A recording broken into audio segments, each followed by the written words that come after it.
Do you have insomnia? I have insomnia. Been up for about an hour and a half now. I just decided to just get up and do the things I need to do this morning. Some of the stuff I should have done last night, but it is what it is. So we're going to get the bread ready and bake it for the regular sourdough we made yesterday live. So we made 2 batches of sourdough yesterday. We made what is more traditional. It's still more of a beginner's loaf, but it's still much more traditional in the sense that you do your stretch and folds, you let it rise, and then you put it in the refrigerator to do the bulk ferment overnight. It's currently in the fridge, so that one's going to go in the oven as soon as the oven preheats, and the Dutch oven that I'm using to cook it in is also preheating in the oven. So this is the loaf we made yesterday in the morning and baked it last night, and this is essentially a hands-off loaf.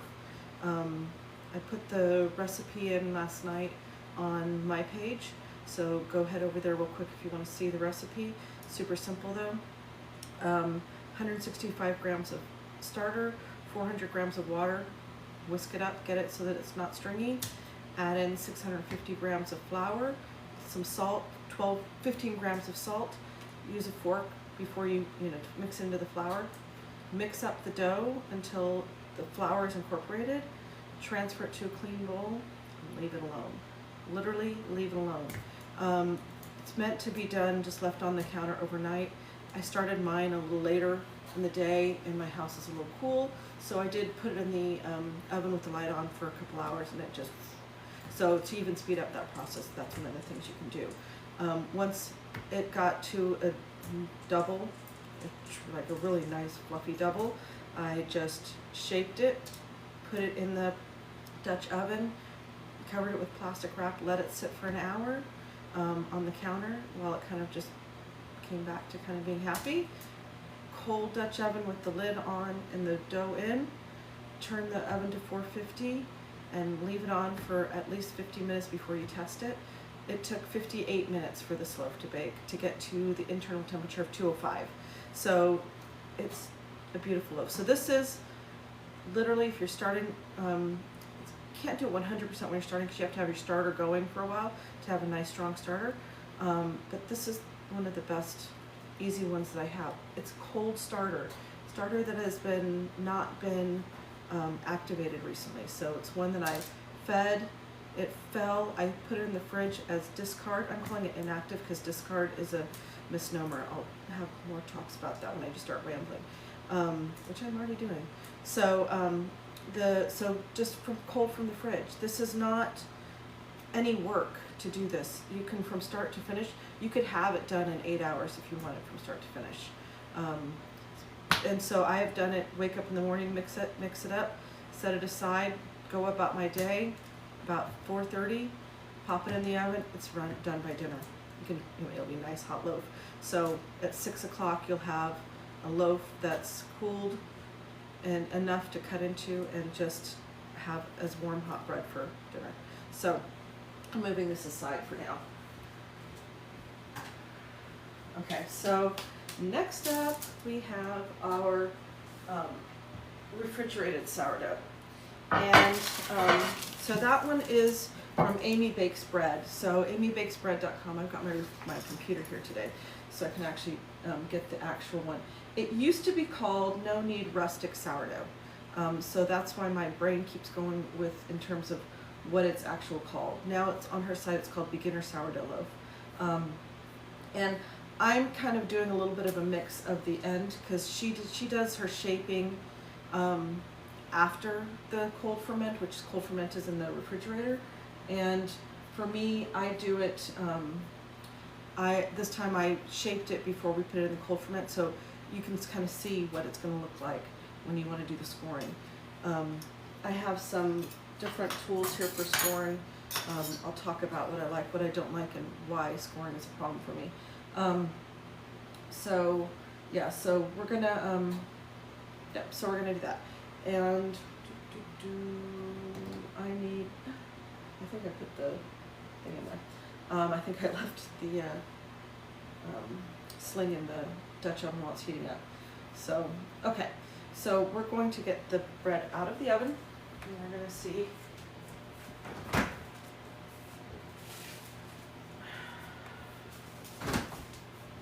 I said oven, see? It's Insomnia. It's not even 5 a.m. here in California. So for those of you who are like, what do you mean Insomnia? Time to get up. Nah, still, I've been up for an hour and a half and it's still cold. So I'm gonna come up closer so you can see. So, do you see this? So that's what it looked like. This, when we put it in there, it was not this high of a loaf. So you can see how nicely it, I did those pinches. I don't know if you were online with me, but I did all these pinches to kind of make it go, kind of make it nice. Okay, so that's going to be our bottom though. So we're not going to worry about what that looks like, but you can see it actually is fine. It turned out really nice.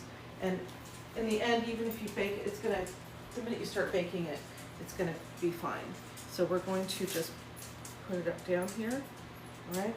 So I already have some flour. I don't like it when it's super floured. I don't like the taste of it. I don't like the excess flour. So I have some excess flour on this, and I'm going to just brush a little bit of it off because I don't like that much excess flour. Some of it's not going to brush off, but I just want to have any clumps come off. A lot of people will dust it at this point so they can make it look pretty with the decorations. I am not a bread beautification person. I'm a bread taste good person. There's different tools and methods for doing the scoring, and I am poor at all of them. This tool, which comes with, these are called, this one's a lame. I don't know what this one's called. This tool is not my favorite. I don't know how, I've seen people use it and it doesn't score well for me. This one, which is more like a blade, and when you get them, you get replaceable blades. This one works pretty good, actually. I like this one of all of the tools. It's not necessary. You just need a knife that has a thin blade on it. And then you can even go the lazy route, which is what I did on that other loaf. When you have when you want to do pretty designs, the dough needs to be cold or it's not going to score. You're going to just be pulling it. And it's going to eat, which you'll do if you need to, when you're trying to score the bread. So if you're doing bread that's been out for a while or never went in the fridge, like the unloaf, you're going to want to I just go like this. I go clip, clip, clip, clip, clip, clip, clip, clip. I just make some clips in there. And then you'll see, okay, I'm going to show you this one again. So you're going to see how this one has these ridges. And so these are the clip marks that I made. And you're doing that so that it allows some of the steam to come out and it helps the dough rise. Okay? When the dough is cold, I just use this one, but I'll do a couple scores of this one. So I am not that pretty. Now there's already some score marks here. Not score marks, they're like some indentations. So I'm just going to go across that indentation. Okay. Now there's some methods where you do another score and just have, or like you go like this, you score really deep, and then it kind of comes up and acts like a little thing.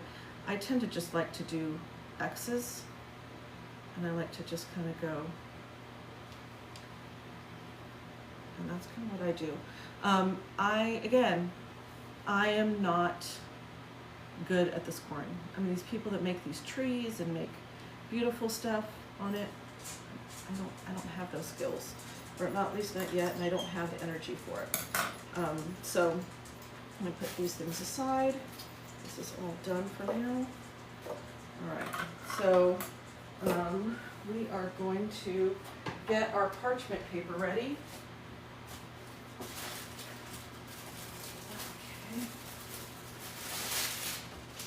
Okay, so when talking about parchment paper, there are different levels of parchment paper.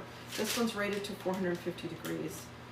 I highly suggest you get ones that are rated from 450. I haven't looked at the TikTok shop to see if they sell this here, but I get them in packs of 100, and those are the best ones. I don't know if like the rolled ones from Costco or the grocery store are rated to that temperature. I know a lot of them are not.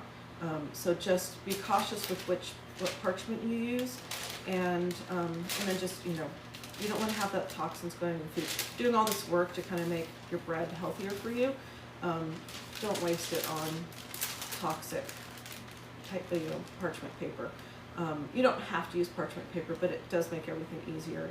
And I don't know, I've never tried it without the parchment, so I'm gonna just say that. So one of the things that I do with my parchment paper when I'm doing, especially the this sourdough, which is the overnight sourdough, is I'll crinkle it, and I'm gonna go over to my sink is behind the camera. I apologize for that. I'm gonna go put this under some water, and it gets, so just by crinkling it. Oh, okay, I just ripped it. Hold on.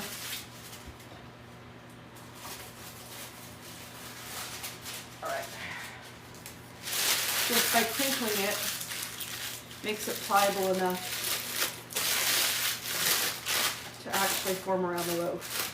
The water, I like mine, my dough to be a little more steamed. I don't like the thick crustiness, and that really helps. It gets it crispy, but not. So I'm just going to put a little bit of water. You'll hear it. Not a lot. Shaking it off. Okay. And shake it off. Okay, so this is going to go in the Dutch oven. When it comes out, it's gonna add just a little bit more steam into that Dutch oven. All right.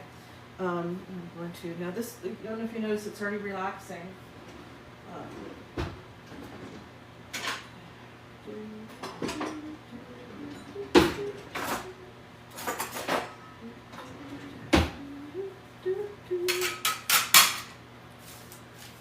I did the wrong size.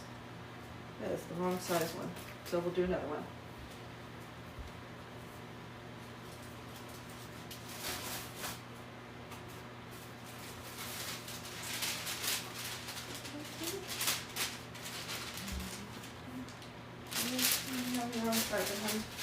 Size challenge issues. Oh, there it is. It's fine. Got it. Okay, so I'm going to crinkle and put it over water.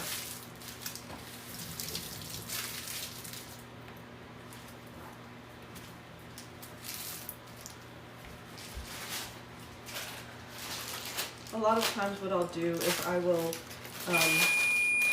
not move the dough over until I am putting it directly in, but this becomes a little harder. So we're going to go get it from the oven, because that's the little thing saying that it's preheated. The little alarm. So we're going to get the hot Dutch oven out of the actual oven. Okay. There's my hot Dutch oven over here. You really can't see it, but that's okay.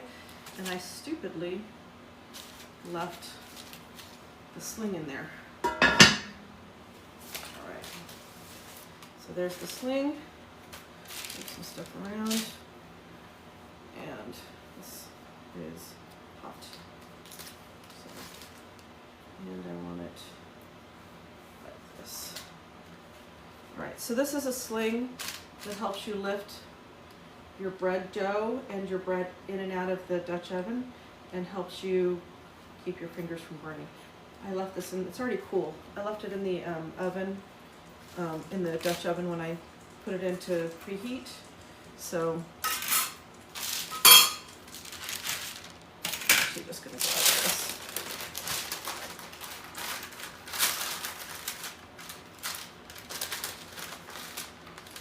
This is where I get challenged sometimes. And this is one of my challenges. Not making a mess, especially when I'm tired and I'm getting frustrated. So usually I would just put it directly onto the dough, onto the board, onto this thing, and I don't know how to do it with it proper. I probably should have left it alone. All right, this is going to be a mess. Okay, I'm going to show you how to make a mess out of a bread. All right, so The thing to note is you'll be surprised at how nicely this still turns out. The funny thing with sourdough that a lot of people don't realize is it's actually very, it's not as finicky as you would think it is. So I'm covering it now and I'm gonna put it in the oven. We'll see how that goes. I should have done what I normally do, which is put it already on the parchment directly and just quickly score it before I put it in the oven. Okay, this is now going in the oven. And I'm going to set the timer. This is 450-degree oven. I'm going to set the timer for 25 minutes.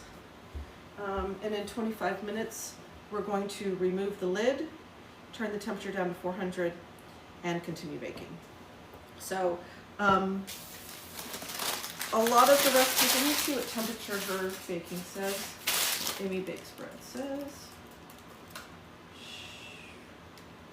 Oh, I don't know what it's doing. My computer just decided to do a restart, even though I said do not do it. Not always the case. Okay, so I don't remember what she said, but some people put their bread in the oven at 475 or 500. My parchment is rated at 450. I don't know any parchment that's rated up to 500, to be honest with you. Maybe there is, maybe I just don't know about the product, or it was so expensive and I just passed by it. So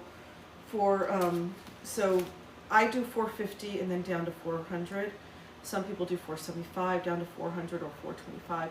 There's different methods and different temperatures, but pay attention to your parchment paper.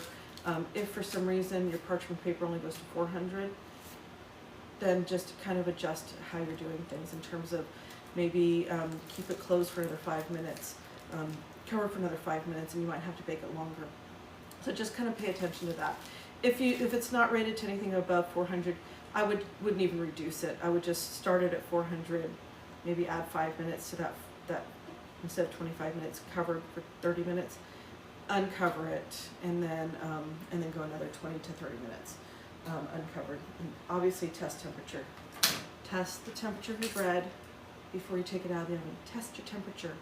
I can't tell you, when I first started I didn't really know that, and I made some really bad loaves, and I think a lot of it was some of it was the starter probably wasn't ready. I probably was just jumping the gun. And the other one was probably I wasn't testing the temperature.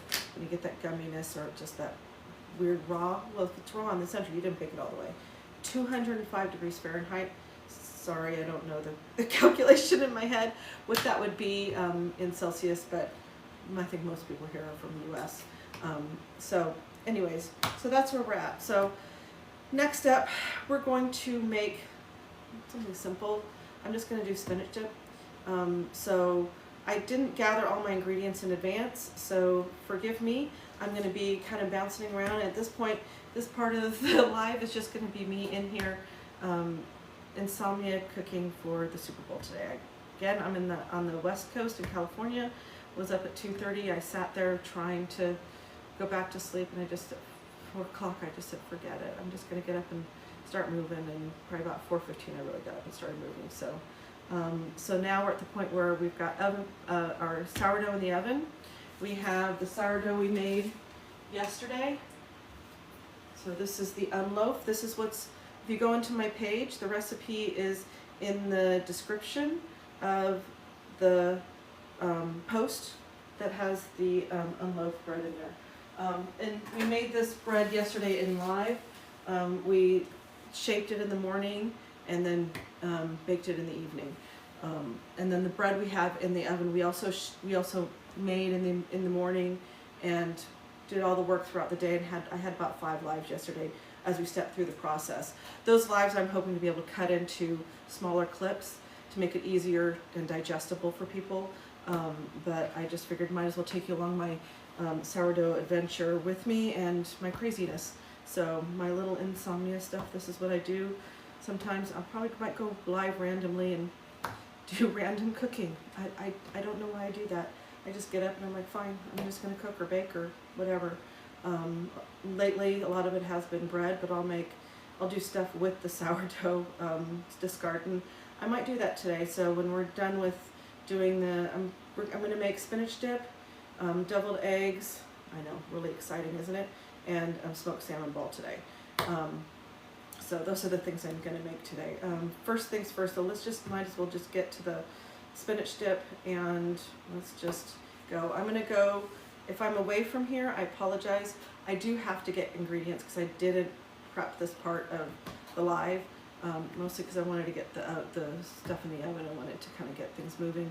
I figure as you guys come, you know, it gets, you know, it'll be easier, you know, as the live goes to, you kind of gather more people. So, and I thank you guys for all the hearts. I really have a hard time right now seeing what's going on the live, but I appreciate all the love. And I am going to go, first things first, I'm going to go gather my green onions. I have, oh, maybe I'll just take you over to see my green onions. I think I might do that. I have my, I have a outdoor planter garden. I have a post, I think, about it earlier, like a while ago. As you can see, I like to make messes. Things like to fall on me. So I'm going to, you're going to not see me for a few minutes. You're going to walk around with me, and you're going to see my container garden. Hopefully I'm not waking people up in the house. Everybody else is asleep. And so I saw all these Instagram, this is before I was on TikTok, Instagram posts where you would take your green onion bottoms, clip them and put them in water, and they'll grow. And that is true, they will grow. But they don't grow very much, and they can stay alive, and the bottoms get really gross.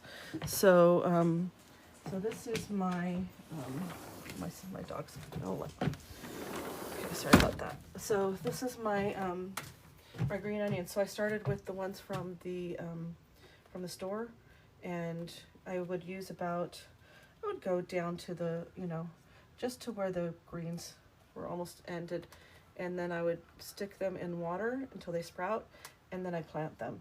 So these are all from the grocery store, and they have been going, I haven't put new ones in for at least 4 or 5 months. I'm in California, so this can be year-round for me. Probably better for me in the winter. They do in the summer. If they get too hot, they will they will actually go to seed. And when they go to seed, these are things I'm learning. We just started doing this last year. When they go to seed, they become hard. This becomes hard, and then you wind up with a little tiny bulb at the top that will eventually turn into a big seed ball, and then the seeds will eventually drop. Now I'm going to be using green onions for a lot of things, so I'm kind of going to decimate my green onions, but that's okay. There's still a lot. Worst case, I can always pull the whole thing out and then let it regrow in the inside. So I got quite a bit of green onions already. Okay, that's how much I got. I might come out and get more later if I need it. So this is one of my crazies. I love it because I hate spending money on the green onions. Used to be you can get, you know, 2 or 3 bunches for $1. Now at my store, I'm lucky if I can get a bunch for $1.50. Most of the time it's closer to $2 to $3. So that's my dog walking around. I have another one that won't wake up with me. So hold on. All right, so let's just see. You're gonna walk with me, guys. Sorry about that. All right. All right. So coming back here. So I'm just gonna rinse these green onions real quick. The only thing with the green onions in the outdoors is spiders. We're not in spider season, but it becomes more of a problem in the summer. I don't know if you guys get a lot of spiders where you're at, but we're on the water, so we get a lot of spiders. They really like it here. Okay. All right. And I like to hum when I sing, so I apologize. Okay, my computer's back. So let's gonna go look at what Amy Bakes Bread says.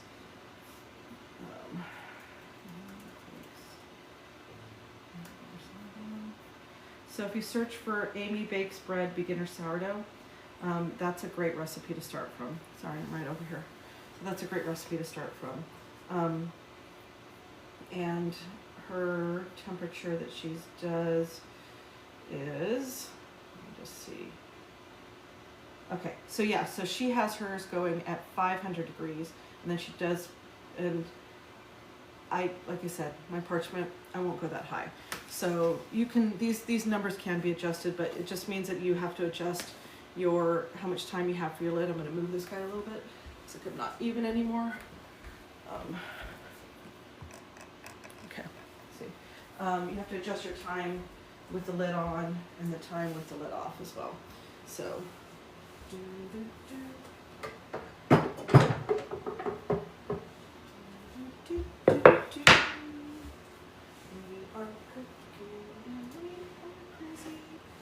Alright, so where's my knives? Nope.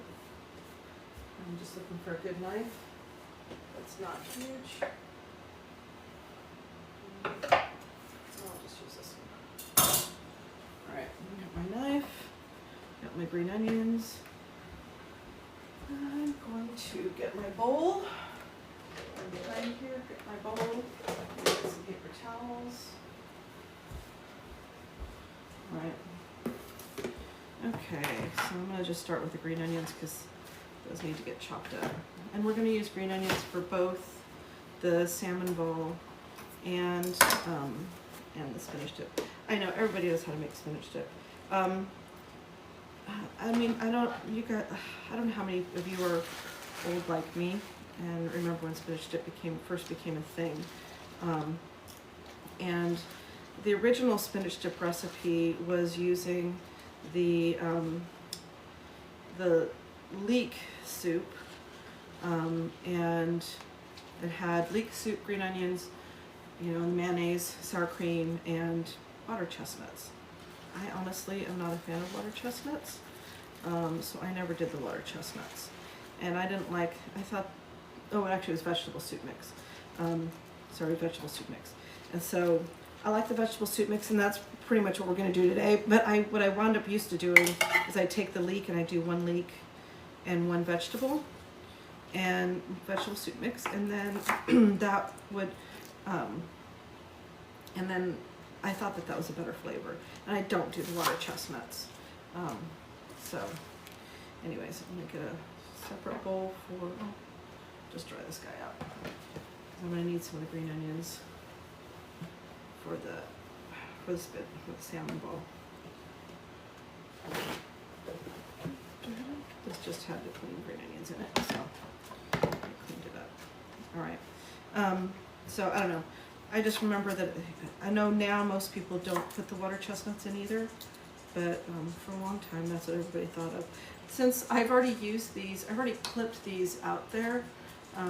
They've been clipped at least once, so that's what happens when they've been clipped. If they haven't been clipped and they're fresh new shoots, they'll have like a little spot.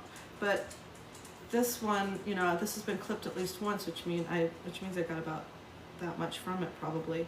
And so you can see they continue to grow, and then new ones will come out, and the outsides will eventually wither and die, and it just keeps going. At least here in California, I'm sure that this would not be the case if it was snowing outside.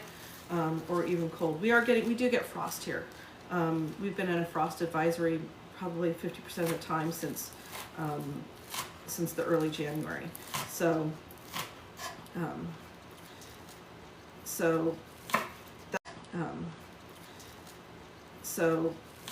that's just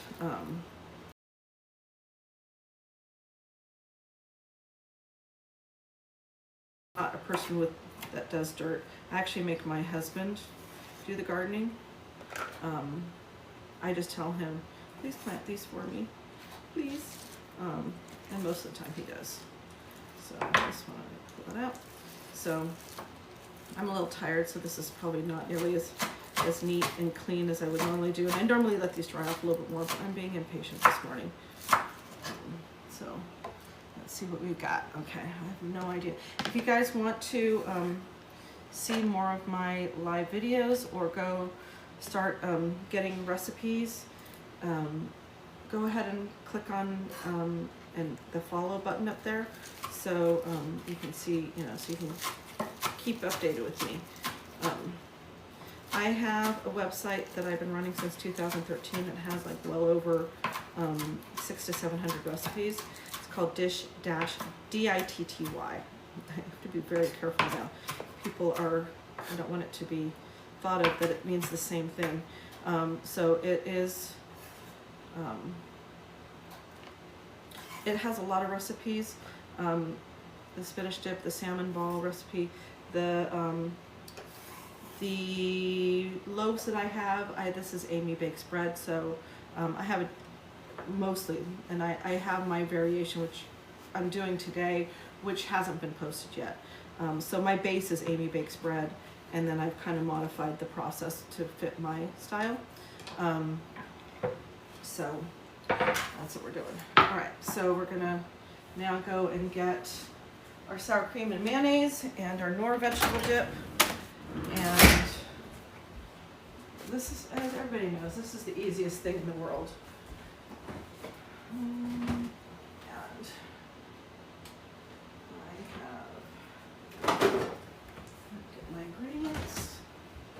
And I really hope my spinach is thawed out, man. Yesterday it would not thaw out.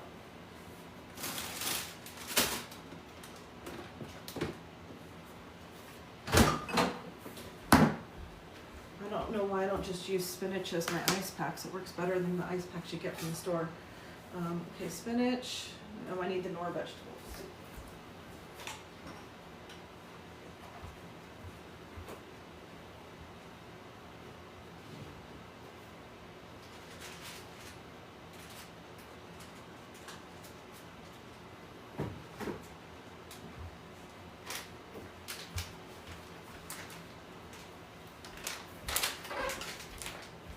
And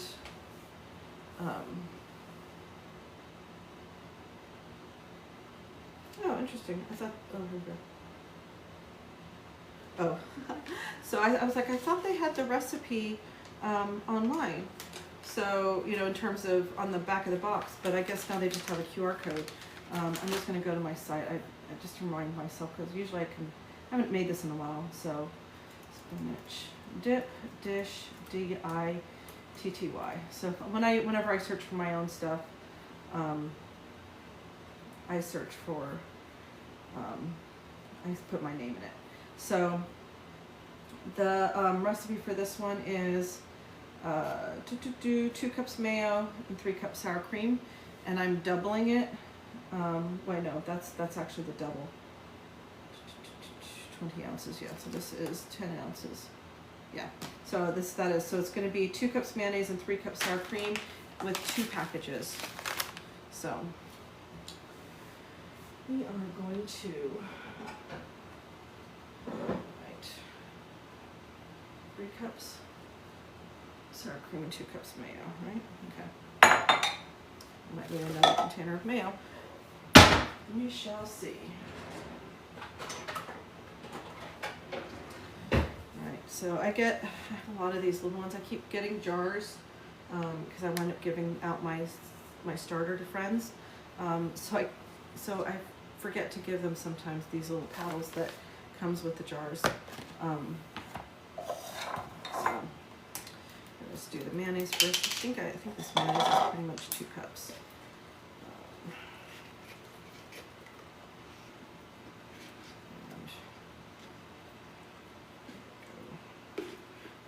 I wanted to do this one last night.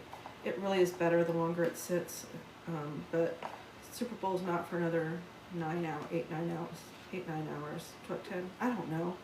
It's not for a while, so it has plenty of time for this to rest. So I think it's pretty close to being 2 cups. Pretty much this whole entire container. Glad I have another one checked, and I have another mayo in the fridge. In the pantry.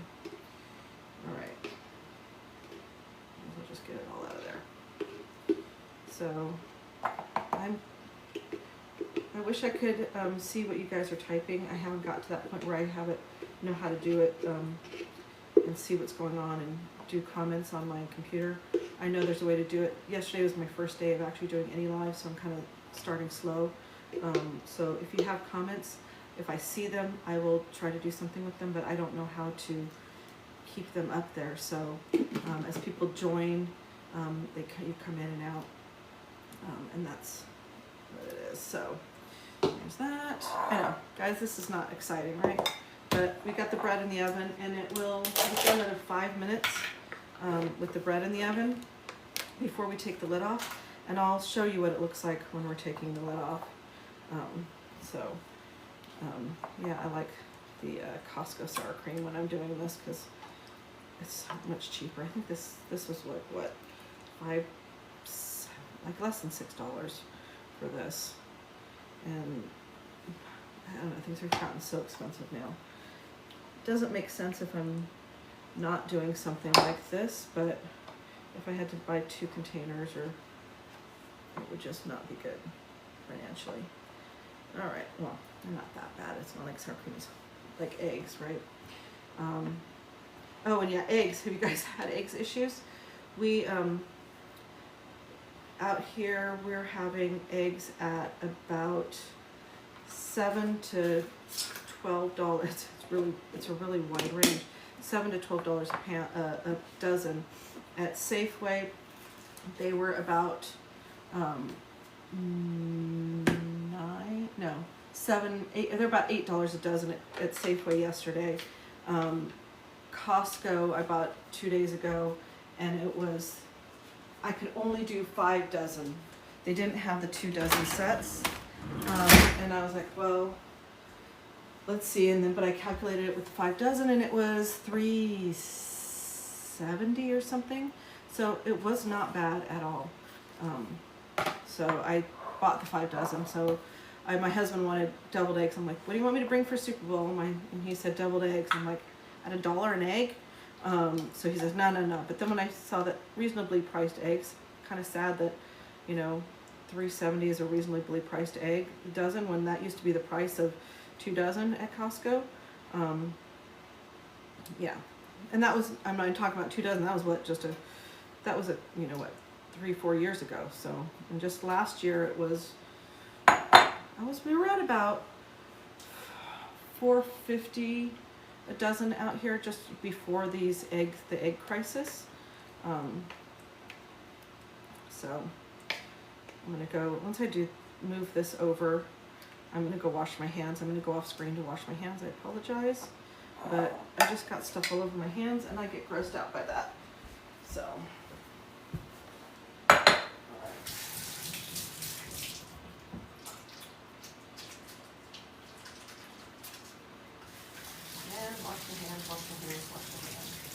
Okay, sorry about that. All right, next up, I hope my friends will appreciate that I'm washing my hands and not just continuing with the live.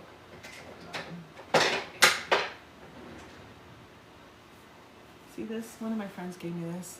I've kind of used it to death, so you can't see, but it says Oregon on it. She went on a family trip, and I watched her dog for her while she was on vacation with her entire family, generational,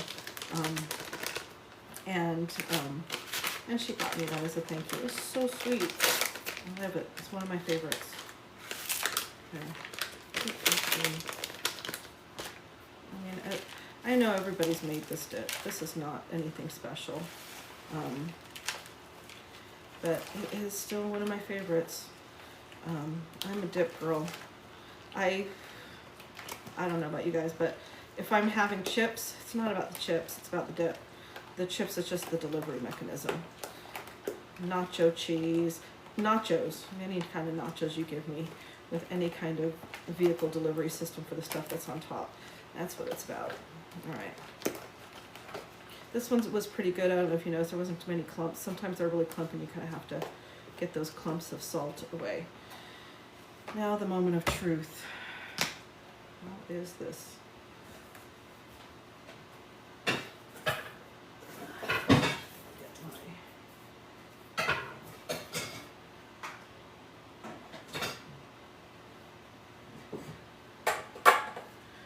my old school yellow, I think this is Tupperware. Is this Tupperware? Yeah.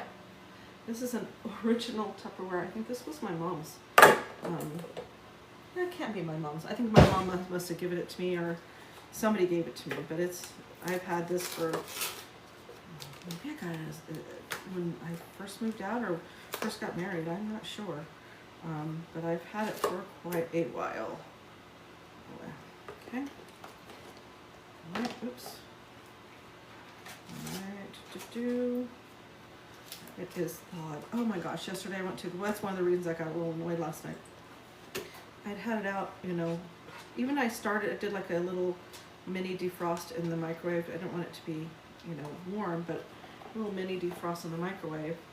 And it still was, and sitting out all day, it still was raw. It still was like raw. Okay, that's telling me my bread is ready for me to remove the lid. So I'm gonna move the camera to the oven. Let's see if you can see that. Let me just check. Let's get a little closer. Okay. Turn on the oven light. And I'm going to, let's see how weirdly shaped. I don't know if you guys were here when we, before I do this, I'm going to turn it down to 400. And I'm going to set the timer for 25 minutes. Okay? So now I'm going to pull this out. So it was a weird shaped loaf. Let's see what it turned into. Okay, so did you see how weird that was before? And look how pretty that is. That is just beautiful. This is really, this is really hot. So look at that. So now it's just got to do the browning and continue baking, of course, get fully baked underneath. Looking at it, I'm going to change my timer to 20 minutes, just to make sure that it doesn't get overbaked. I'm not sure if it will be overbaked. All right, so now we're back. So we got, I think we'll get through the salmon ball, which I might not make it a ball. Oh, okay, hold on. Apparently I did 20 seconds, not 20 minutes.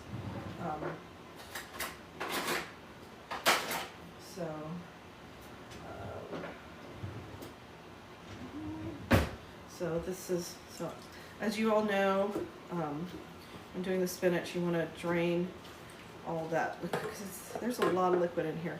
And I think that's the majority of the problem. If you're having issues where it's like, it tastes like kind of really liquidy and gross, or not gross, but if it just it seems like the texture is off, a little too soupy, it's because you just didn't get all this, all of the water out of it. And just make sure.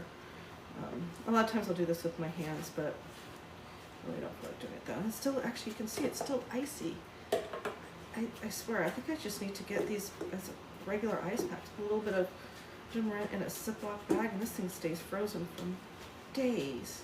It was out on the counter for like almost all day yesterday. It was out on the counter, and it had been in the fridge overnight before that. Goodness. Still more coming out. I think it works better if I do squeeze it with my hand, but that's okay. So I'm curious to see what everybody brings to our Super Bowl party. I don't know how you guys are, but I think it's more of a superfood party than a Super Bowl party for us. Unless there's, unless you guys have the team like last year with 49ers for us. I know you guys, probably whoever's on is probably like, ugh. I don't really care. I mean, I vote for the 49ers. I root for the 49ers because they're a local team. I could care less, honestly. I wound up just getting excited for, oh, that was a really cool play. Did you see it? And then if it's against the 49ers, the friends that are, you get both. Here you get people who hate the 49ers and people who love the 49ers. Some people will just root against the 49ers. They don't care.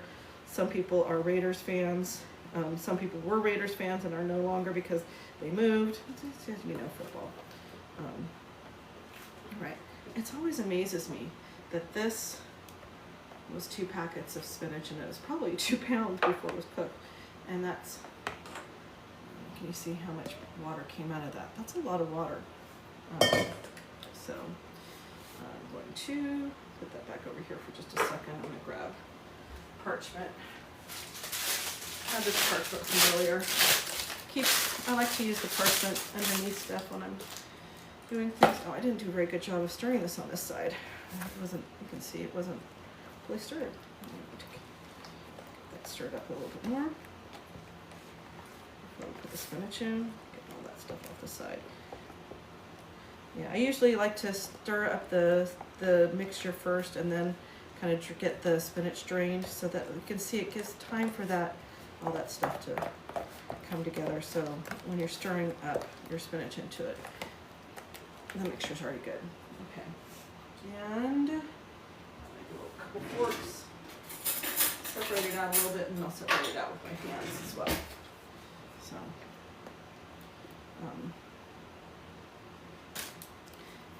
just fluff it up. I don't want to have too much. I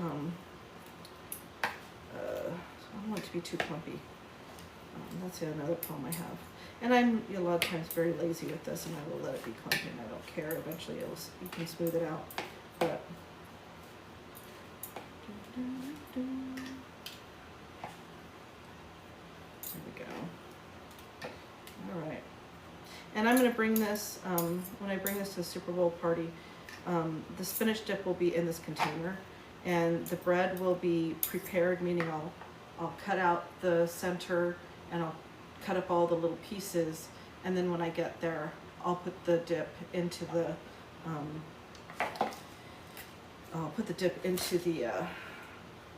see my brain, going brain farts right now. I'll put the dip into the bread bowl there at the party. I don't put it in beforehand because it's just gonna get soggy. And then how do you keep it refrigerated? And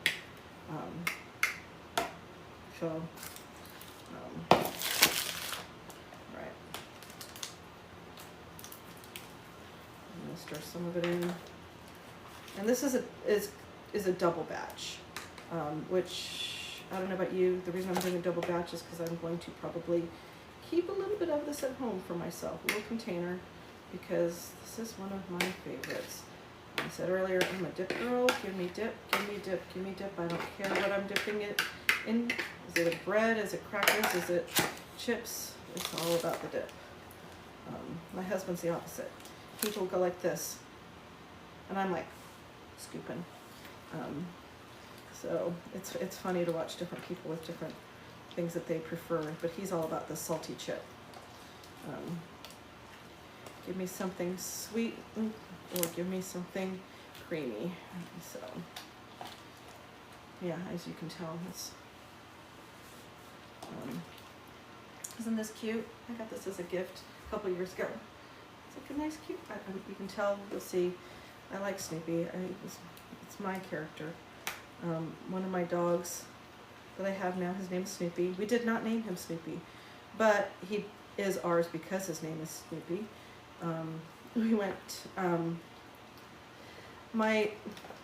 We had an old dog that wound up passing, and my younger dog, who I thought was a young dog, got really depressed and sad, and we'd only had Willie for 3-4 years. He was an old dog when we got him. Long story, but he was an older dog when we got him. So when he passed, we don't really know, but at least 14 years old, could have been as old as 16. But they had only been together for 4 years, but poor Comet had already, when we got him, he was about 2 years old, and we had 2 dogs, and then, within a year, the one dog who was 16, 17 passed, and then 2 years later, his other friend passed from cancer, so he passed younger, my other dog. So when we got Willie, Comet was just, he wasn't like sad when the other 2 dogs passed, but then when Willie passed, he just stopped eating. He just wasn't moving much, just sad and depressed. And about 4 or 5 weeks later, it was about 4 or 5 weeks later, I saw on next door, somebody posted, Snoopy needs a home, with this picture of this totally adorable, cute little dog. And I'm like, Snoopy, and I sent it to my husband, and he's like, okay, let's go talk. And I reached out to the lady, and she says, oh, I'm posting it for a friend, she's in Fresno. And I'm like, Fresno? I'm like over 2 hours away from Fresno. What are you talking about? So I'm like, okay, and I'm like, well, that's really far. But I wound up reaching out to the lady and started chatting with her. And this is in August, year and a half ago, so 2023 August. And so I reached out to her in August in Fresno, if you don't know, average temperature during the day, 105 to 110. And we were in a heat spell for a while. And she ran a foster home for dogs. I'm saying she ran a foster home. She didn't run a foster home. She had foster dogs that she was taking care of. She had a couple of her own dogs. I don't know if you guys can hear me. Sorry, I'm putting this stuff in the fridge. She had a couple of her own dogs, and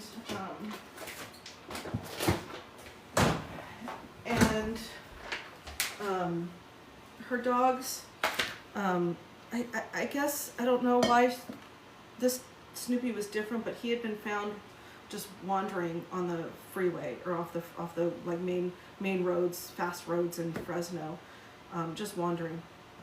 And so one of her friends picked him up, and she took him in, but she didn't put him as part of the rescue organization that she was working for. So she'd had him for about 4 months in an outdoor kennel in Fresno in the summer. She did have sprinklers and misters, and she had, cover, but he only got outside that kennel for 1 hour a day. And I was trying to figure out a way to get our dogs to meet. In the end, I'm just like, I just had to go, and I just said, you know what, I'm gonna get him. So me and my husband drove out to Fresno. He immediately just like, hi, who you are. And I, 30-minute introduction. We walked into our car. He jumped in the car. He went, let's go. And brought him home, and immediately those two were best friends. He brought him in, and they're just like, hello, we're great. And Comet just went from being a sad, old dog to being a happy, just happy dog. So Snoopy was great. So my dog's name is Snoopy, not because I named him. They named him Snoopy. My other dog's name was Comet.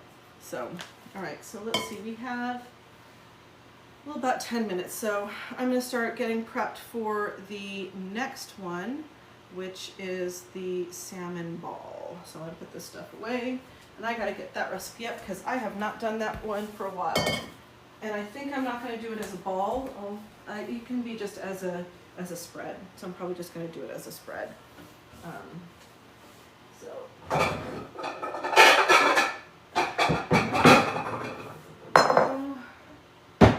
Let's get the recipe out so I remember what I've got. I got to get the cream cheese, and I don't know if the cream cheese is softened enough. All right. So this is called Cherries Salmon Ball on my recipe site, dish-ditty.com. All right, so this recipe is a pound of smoked salmon. How much is in this one? This is Costco's smoked salmon. I don't know how much it's a reverse for weight. Okay, so this is, exactly a pound. It's a pound of smoked salmon, 8 ounces of cream cheese, a tablespoon of lemon juice, 3 green onions, horseradish, prepared horseradish, salt, and then pecans, fresh parsley. Salt, I test, because I don't know about you, sometimes this is pretty salty. So we're gonna get the cream cheese and the lemon juice, and I hope I have some, yeah, I have some horseradish. It's better if you have a really fresh horseradish, but one that is not as fresh will do fine.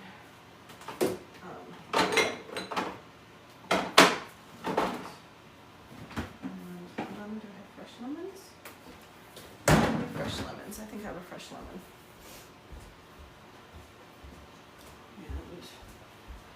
And a fresh lemon. Well, it's not terribly fresh, but hopefully I can get enough juice out of it. It should be fine.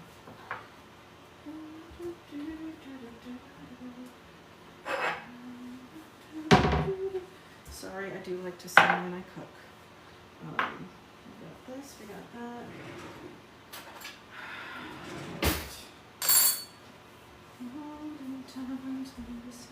I don't know why I have that song in my head. Oh God, okay, this is looking so beautiful. Okay, sorry, I had to look at my own creation. And I'm gonna put the cream cheese. Move this stuff out of the way so I can start getting some of this stuff.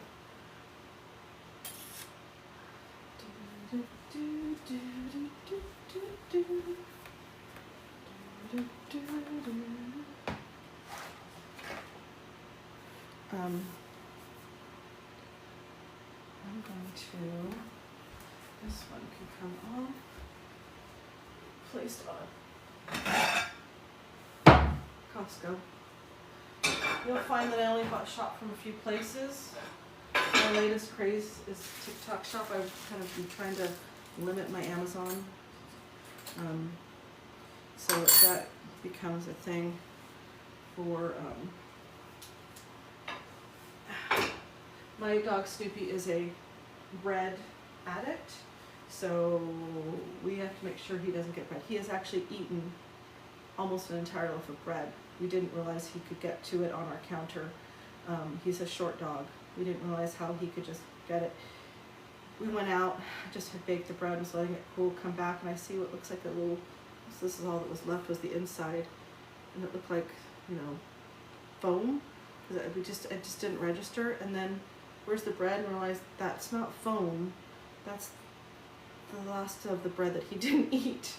So we have to be really cautious with the bread now with him.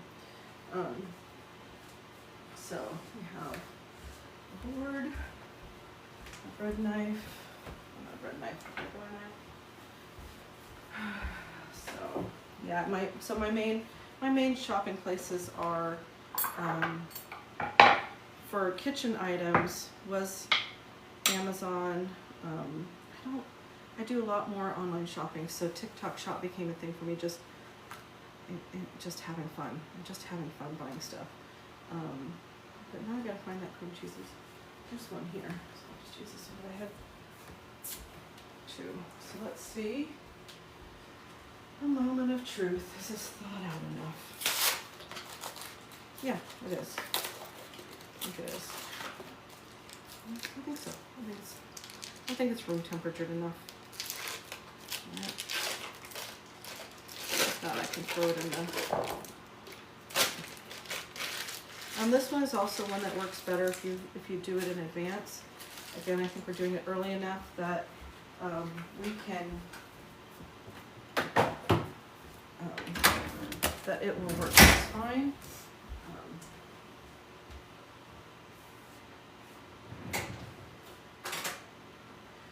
I use my rice paddles a lot of times for mixing heavier things like this. So I need some new things of this nature. Alright, so let's see. It's still a little hard. So I'm just going to put it in the microwave at like 50% for 30 seconds.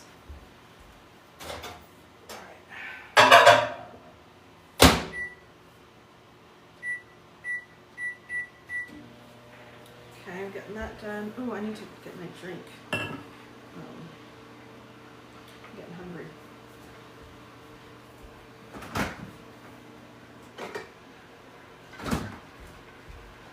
Yesterday at the beginning of my live, I made my pre-made today's crazy drink. I don't know if this, I know this looks disgusting, I apologize.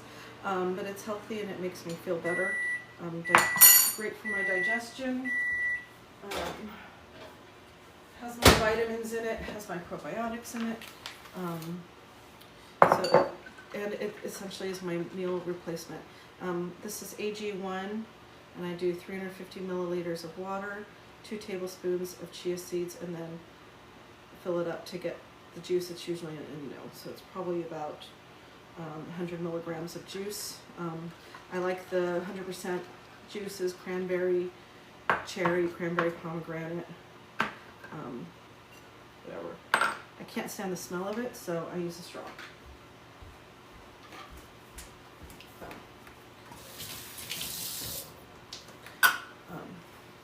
This is my breakfast, and because now it is, what time is it?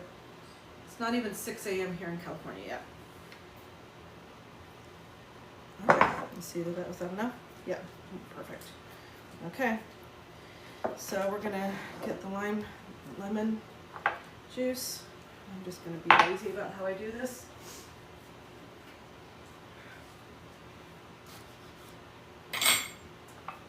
Squeeze it into here, and then I'll pour it into I'll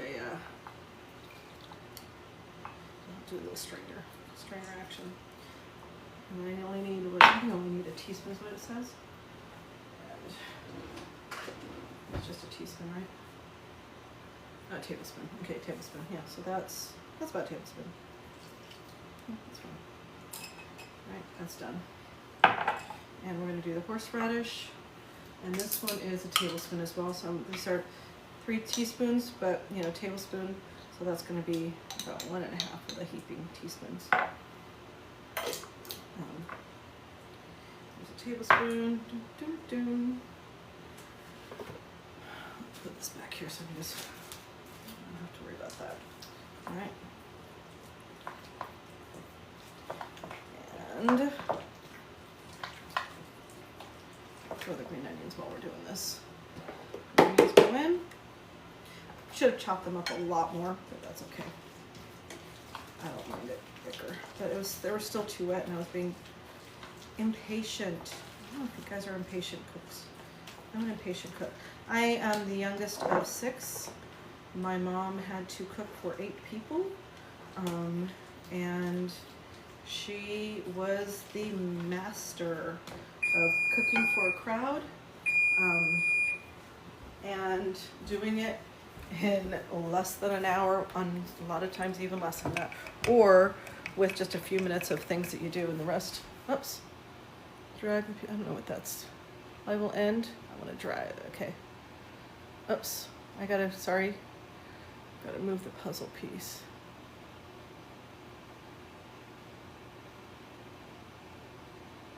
Drag the puzzle piece. Sorry about this, guys, I'm having to do something to keep the live going. Okay.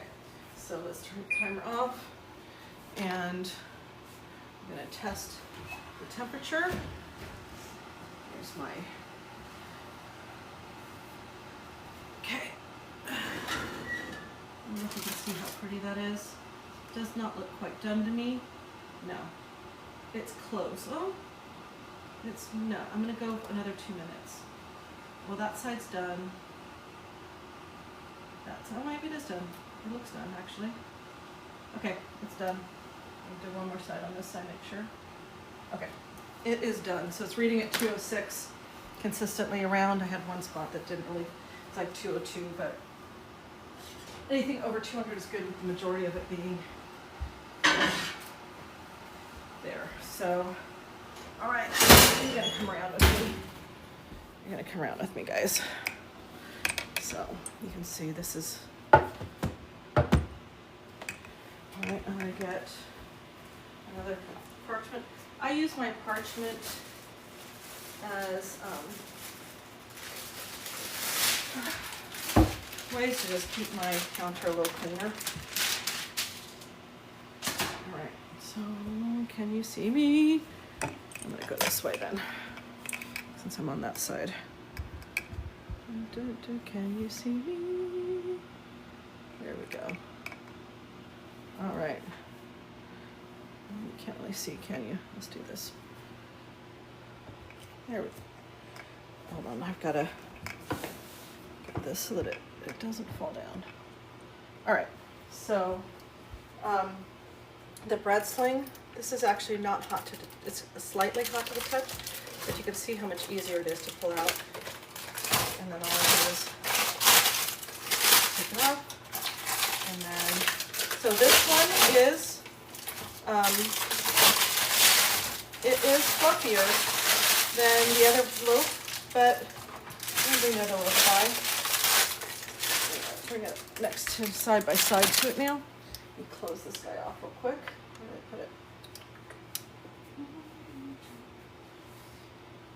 So I'm going to close this lid off. This guy aside. Bring this one over. You can kind of see. Okay, so you can see similar quantities. I don't know if you can tell that. This one is a little more dense. This one is fluffier. So it does make a difference between the two. But I guarantee you, if you only made this bread, you would not notice. So this bread is actually going to be my bread bowl, since it is more dense, and this is going to be the bread that gets cut up and used as the eating bread.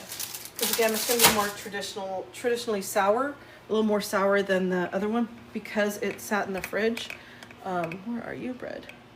So because it sat in the fridge overnight and did the cold ferment, that adds more sourness to it. So this is going to be much more traditional in terms of the sourness. Oh, I need to turn off the oven. All right. Okay, I hope people are enjoying this live. If not, I apologize. I don't apologize for anything, actually. I enjoy myself. So, all right. Okay, well, that's a lot less noisy, isn't it?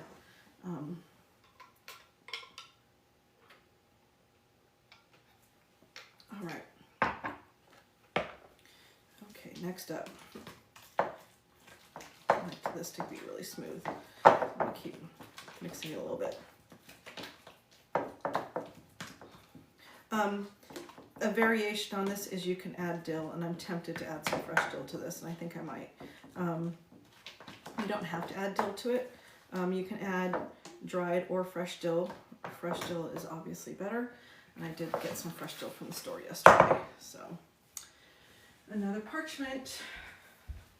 And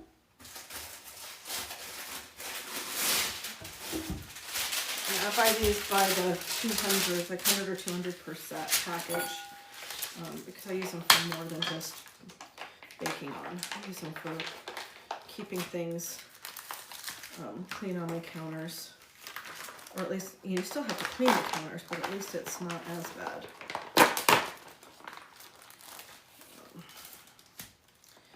And for stuff like this, you don't need a cutting board. That's just a waste.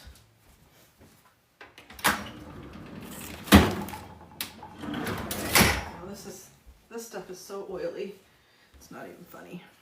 But just take it, I'm gonna just remove the skin, and it just comes right off. And then this just becomes flaky. So just flaky. You want to keep it in flakes. At least I do. I like keeping it in flakes. I think it tastes better.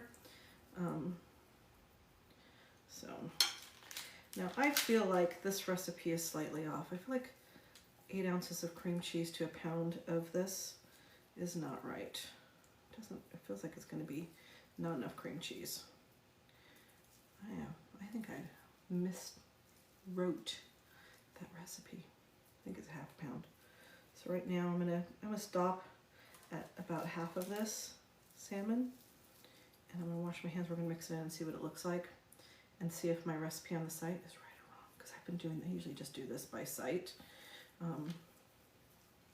And a lot of this is one of my mom's original recipes. She made this all the time at parties. It is one that I remember. I mean, it was asked for by friends and family. It's a common thing. This is not like it was her recipe. You know, she's a 50s housewife, so you're going to find a lot of the 50s housewives recipes in my thing. And most of those will have my mom's name on them on my website, dish-ditty.com. There I even have a section for recipes from Cherry. Cherry's my mom. So that's what you'll find. So I'm going to mix this up and see if I want to if this is enough, or if I should, if 8 ounces is the right amount for it. Yeah, so, okay, so 8 ounces of cream cheese with 8 ounces of the smoked salmon. Let's see, I am gonna put more smoked salmon in there. It's very heavy on the cream cheese, which is fine, but if you're gonna do a bagel spread, this is where you'd want it to be, because it'll be more spreadable. So I'm gonna put more in there. Somebody's coming up and I must have woke somebody up because I'm hearing noise upstairs now. It's probably about 6. It's almost 6 a.m. Almost, yeah, it's right about 6. No, nobody else. They're just probably going to the bathroom. Or I'm waking people up. So, we'll just do the whole pound, and this is going to be very heavy. What's going on up there? Hearing lots of noise.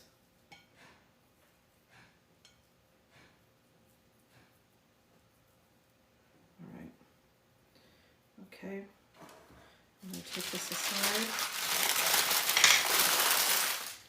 and put this away. I'm going to wash my hands again. As you can tell, I wash my hands in between a lot of things.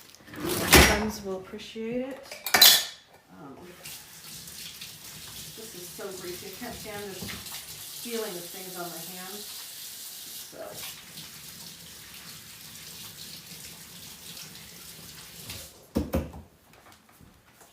All right. Okay. So this, once this is done, the recipe on the site says form into a ball and roll in a mixture of parsley and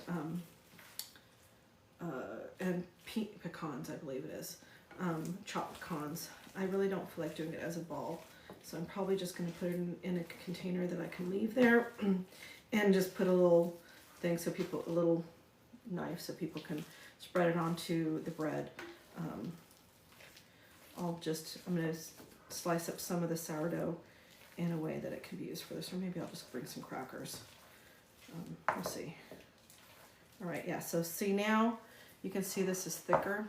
So this is better for a spread, like on a cracker or something like that. But for the bagel, for a bagel cream cheese, I would do, I would do half a pound if I'm making a bagel spread. And when I do my bagel spreads with the smoked salmon, I wing it in terms of what I put in it. Yeah, smoked salmon's so salty. The salt's not necessary. My mom did a lot of salt. So, all right. So I am going to throw some dill in there because I want it to taste dill. The recipe doesn't have dill on there. I think I might have a recipe that puts dill in there, but I'm going to use some dill. And dill. I don't know where my knife went. I like the living greens. Get some scissors and get a knife. I don't know where my knife went. Oh, there it is. I can just use this board. Oh, that'll be fine. That board's fine. This is the knife I used for the green onions just a little bit ago, so it'll be fine.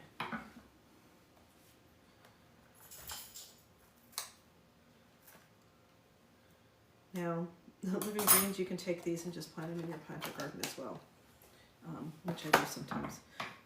I've been doing hydroponics as well. I do the hydroponics. My husband does the outdoor gardening because I can't stand dirt. I hate dirt. So hydroponics for me is really nice. But the hydroponics, you have to replace it a lot more frequently. Inevitably one plant will take over. Currently, it's a lettuce that I thought was basil, so I obviously had it marked wrong. So I'm just going to throw some of this dill in. Nice fresh dill. This is not necessary. This is just, I like the taste of dill, so my mom didn't have dill in her recipe. I like it. a lot of times I'll do take my mom's recipes and modify them. And if it comes from something that was hers, on my site I'll put my recipe, and then I'll say, you know, I'll give a little blurb, and I'm not verbose on my website. Have worked hard to make sure all the recipes are first. I don't know if I've been able to get through all of them yet. The older ones may not be, but I try to have the recipe be one just after one little sentence. One, you know, just a little short blurb, so you don't have to jump to recipe. You don't give a crud about the story behind it and how your family loves it and everything like that. The only time that's necessary is if it's a really complicated recipe. Okay, so now I gotta find a container that I want to use to bring it. And I'm gonna keep some of this at home. Comet move.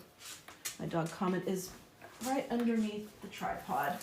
So we are going to have a little bit for me.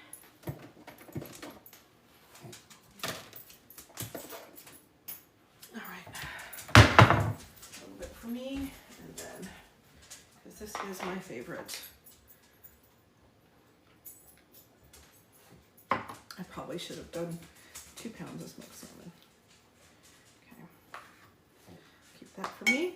And so what you would do is you would form this into a ball, and you can see that if it had been, if this had been half the amount of salmon, it wouldn't form into a ball. It wouldn't form. If it is too loose, you can kind of loosely shape it like this, and then put it into the fridge before you form it into a ball, and then before you form it into a formal ball.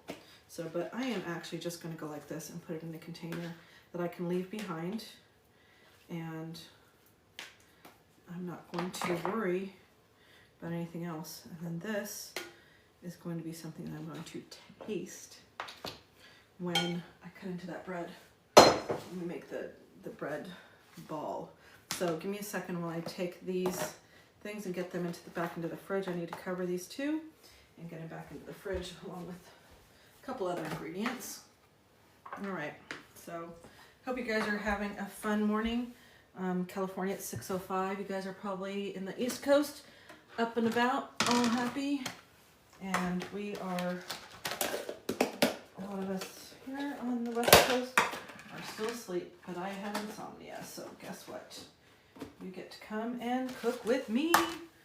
I am definitely more of insomnia cook.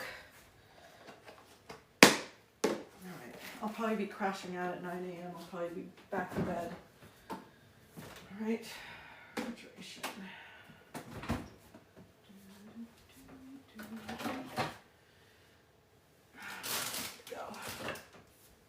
Go. Okay, get this stuff on here. Get the hands washed. I'm probably going to boil some more water, boil some more eggs. All right, so I did start some eggs. I'm probably not going to do the eggs right now. I'll do the eggs later. I won't do those on lives, but I'll just get the water boiling right now. And no, I'm not going to even do that.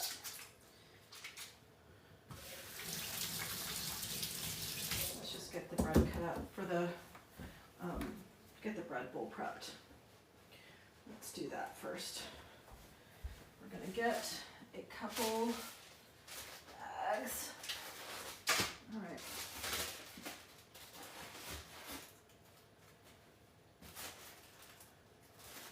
Bags, and where's the other bags? Okay, so I just got these from the TikTok shop. I haven't used them yet, but they're bread bags. I have some bread bags from Amazon, and we'll do a comparison to see. I'll tell you what I like and don't like about the bread bags from Amazon.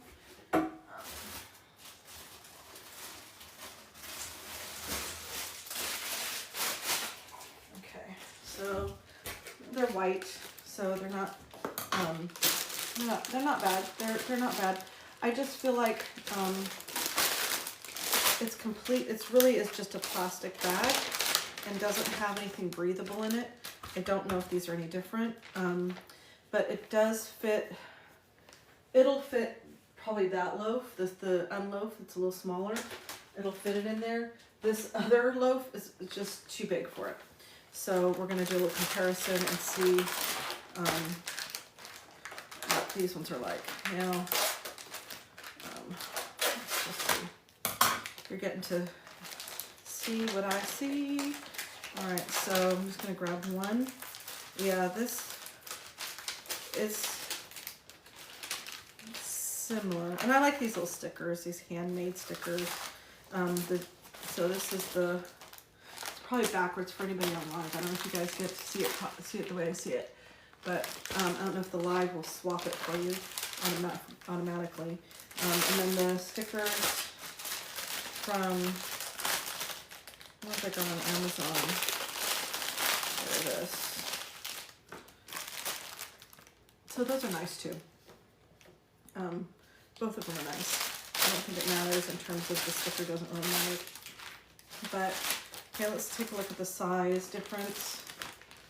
So taller and longer, shorter and fatter. So outside's the same, inside is the same. Yeah, the insides are pretty much the same. This one may be a little thinner, but honestly it doesn't matter. And this one does not go flat, so I'm probably not going to use that one today for these breads. So this one will go flat. Okay, so maybe they had different sizes on, I think, on the TikTok shop, so I might get different kind of sizes. I'm looking for ones that'll fit the entire loaf, so looks like that's going to be it. And then this one, oh, the other thing is this one has this little, you pull over and it will tighten. This one doesn't. So, sorry. I think Amazon for the win on this one for this type of bread, but yeah, I just don't think it's gonna fit. Let's just see. I mean, I don't want to make so many things dirty though. All right.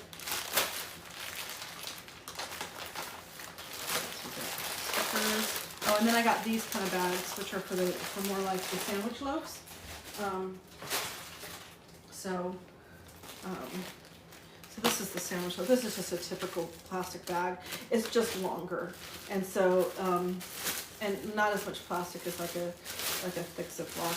So I used this for my sandwich bread, and I was planning on using it for the cut up dough. So the bread that we're gonna do. So I'm going to, all right, there we go. Get another board. My husband is going to be like, how many dishes and how many boards did you need to use today? Hope you guys are enjoying this. Thank you for the hearts. I apologize, I'm not looking at the screen because this is more of an active thing for me. If you guys make comments in the live, I will go back and look at the comments. I finally learned how to do that last night. So go ahead and type questions out, and I can either answer them directly in the comments, and I hope you get notified.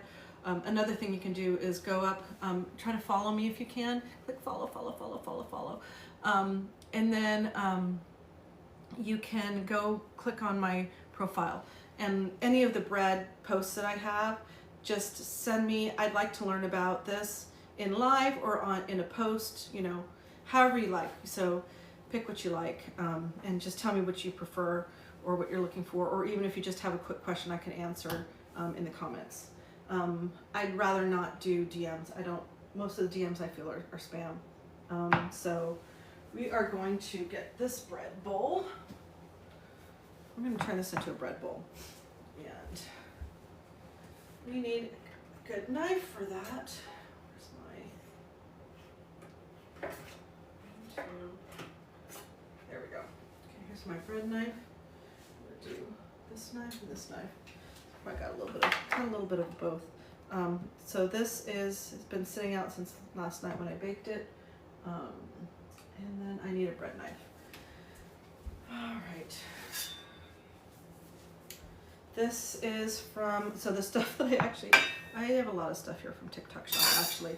This top and the, this is a top and 3-piece tank top, this kind of cardigan, I guess, but it's like a really soft material.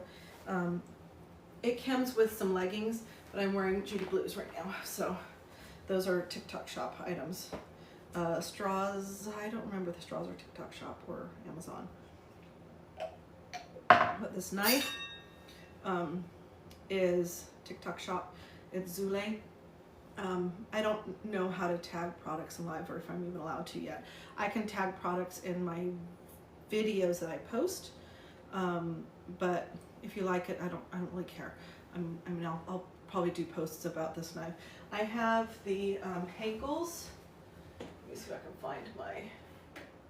Okay, this is the, Henckels have different levels of knives.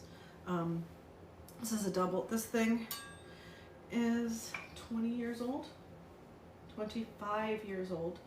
And this bread knife, I haven't found anybody that will sharpen. So this is now kind of at the point where it will not work on the sourdough. It's just not strong enough. So I went on TikTok Shop and found this. And then about a week or two ago, 2 weeks ago, I went and bought one of those Amazon mystery boxes. I don't know if you guys follow Palette Princess or what is that, this or that. I think it's What Is That, that's her sister. And all these other people that open unclaimed mail and pallets, and they get pallets of things. And so she did a couple mystery boxes, Amazon mystery boxes. And by her, the Amazon mystery boxes are, I have an itch, sorry, are $40 because they're like 2 hours away from her. So when they get delivered, and I'm sure that it was $40 when they started, but I went and bought one and it was $85 before tax, but that included shipping. And I'm in California, so from Michigan to California, yeah, I get it. But it was $90 in the end. But I wound up getting 3 brand new, unopened, never touched bread knives just after I bought this one. But I needed this one, so now I've got backup knives, so when this one goes, and so we can go. So I'm just gonna, sorry I was talking so much, I'm gonna just get my bread bowl going. Let's see, and you guys can see what the inside of this loaf looks like. Okay, so I'm gonna use this knife. I got the initial cut. I'm gonna use the bread knife to help me kind of cut through the bread. I don't know how you guys do that. This is how I do. I just kind of go circle around until I get the top off. Okay, so can you see? You see that? So I'm gonna do this. I'm gonna slice a little bit off. So this is all just gonna become, I'm gonna bring it close. So from a texture perspective, okay, can you see that? So it's super fluffy, amazing taste. But when you're comparing it to that one will be a little lighter on the inside. And it will be more sour because it's sat in the fridge. This one you can make more sour by having it before you bake it, just put it in the fridge overnight or up to 36 hours. And it'll be even more sour. So this one I'm gonna just start turning this into pieces. And I am crust challenged. These, I think I should make this one for the for some of these smaller and kind of designed for the what's it called, smoked salmon. I don't know. Maybe I'll just cube them all. I'll just cube it all. That's how I do things. I make decisions later. I do like it nice. So now we're gonna, I just have to, because I love my, sorry, I'm just gonna put this back here. So this is my, let's see how it goes with it. I've never done sourdough with the smoked salmon dip, but, oh, that works. That works. Oh boy. Dangerous. Especially since I haven't finished my drink, which should be filling me up. So, and we're just gonna put this bread in here. So, I hope you guys are gonna have a fun Super Bowl. We have an annual tradition. One of our friends hosts Super Bowl every year for the last at least 20, at least 20 years, at least 20. Probably longer than that. Maybe as much as 30, but gosh, probably 30 actually. Yeah, because my son's 22, and we were doing it for many, many years before my son was born. So, all right. So, I hope you guys are enjoying a lot of this part of this is pretty much all I'm going to do now. So I'm just going to get this bread cut up. I am not going to cut into the this bread. You guys can see it in this bread. This is the one we just baked off this morning. I'm not going to cut into this. I'm going to let it cool. But that will get sliced up later and used for, because I don't know about you, but I find that there's never enough bread just from the insides of the sourdough. So I don't know. I always like to make more bread, cut up more bread. So when I do buy the bread from the store, I tend to get a round one and a longer loaf and then slice it up. Although this has got quite a bit of bread, I may not need. Maybe I'll just bring that as a loaf and cut it there. Actually, I might just do that. That might be nice. So, all right. Yeah, I could still get lots of bread out of here. So, this bread is a nice solid bottom. It's a little darker. There's things you can do to not make it dark. I haven't tried all the different tricks of it to keep it from getting so dark on the bottom. This one, it's not as dark. God, this thing smells so good. So this one I probably, because it probably has to do with the way that the different bakes are done differently. This one is kept at 450 the whole time, covered. And that one is reduced to 400, and there we go. So let's just see how this, I didn't put it in this bag beforehand, but I don't think, let's see, put it like this, and usually you have it.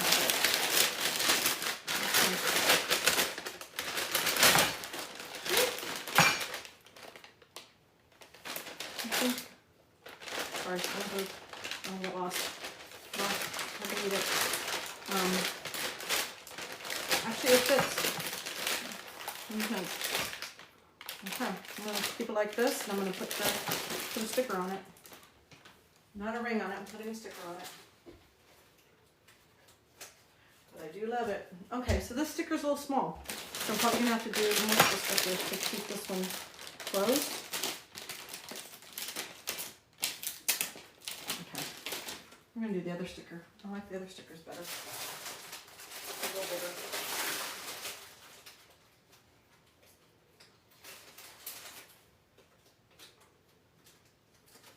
So these ones I do like better. So essentially you can have it much, it holds a lot better. So it's a good bread bag. Sticker, not so much. Sticker could be better. It doesn't have the flat bottom like this one does. This one will be really good for things like bagels and other pastries. But from a cost perspective, these are probably, I have to remember, but these are at least half the price of the ones I got on Amazon. These are the Amazon ones. So, I mean, in terms of if, you know, from a cost perspective, this is definitely going to be way better. Okay. Yeah, I think I'm just going to cut this up, and then I'll bring the whole bread, and then we can always just cut it up there if we need more, or we can slice it up and people can have it with their dinner. We do a lot of food at Super Bowl. We usually have about 20 pounds of meat. It's like all kinds of meat. So there's always ribs and chicken and you know, you'll get the random pizza rolls and stuff, but most of the time we're getting older and people have more time. Their kids are older, at least for my age group, the kids are older. So they have a little more time to do stuff. Oh, that one just didn't look pretty. I had to save it from itself.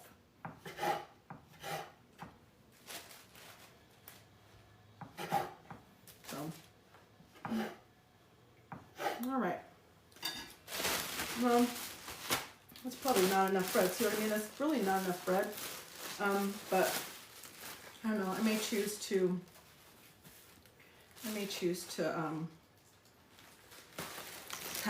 cut this up before I go. Maybe I'll cut half of it and leave half of it. We'll see. But all right, I think I am done for the morning.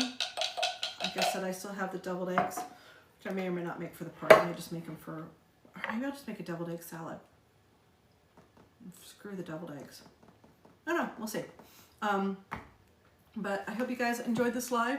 If you can, tap, tap, tap, heart, heart, heart.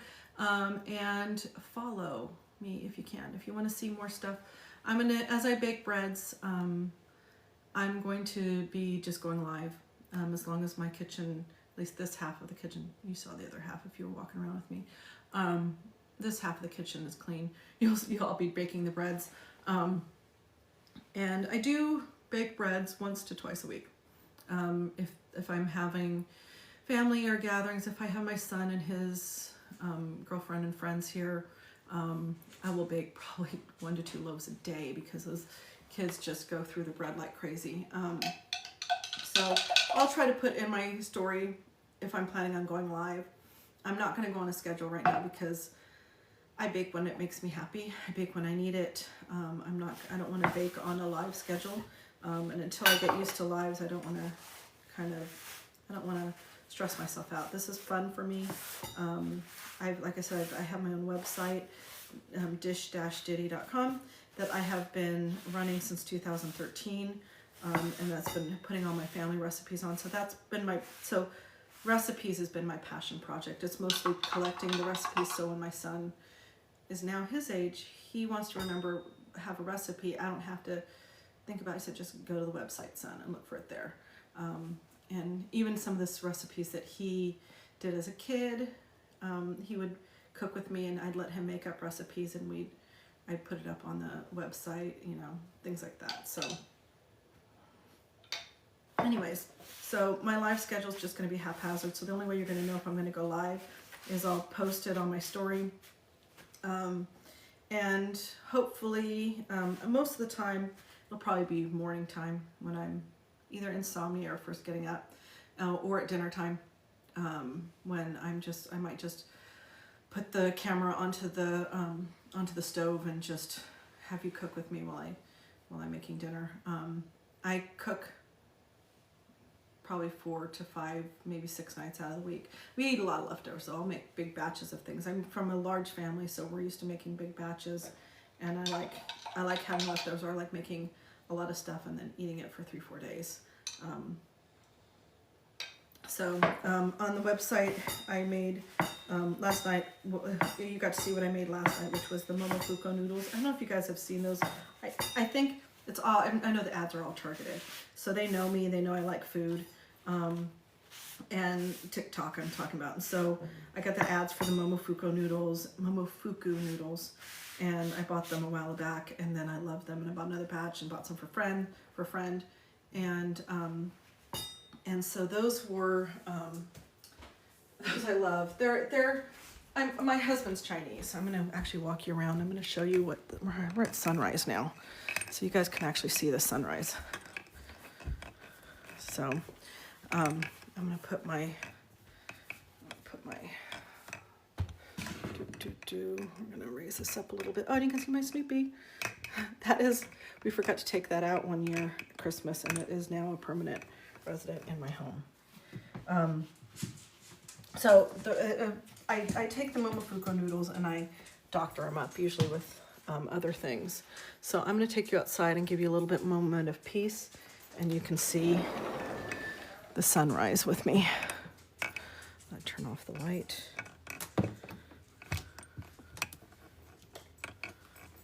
And I'm going to be quiet for a few minutes. I'm going to get, this is my joy. This is my peace. This is what makes me happy. Okay, this is...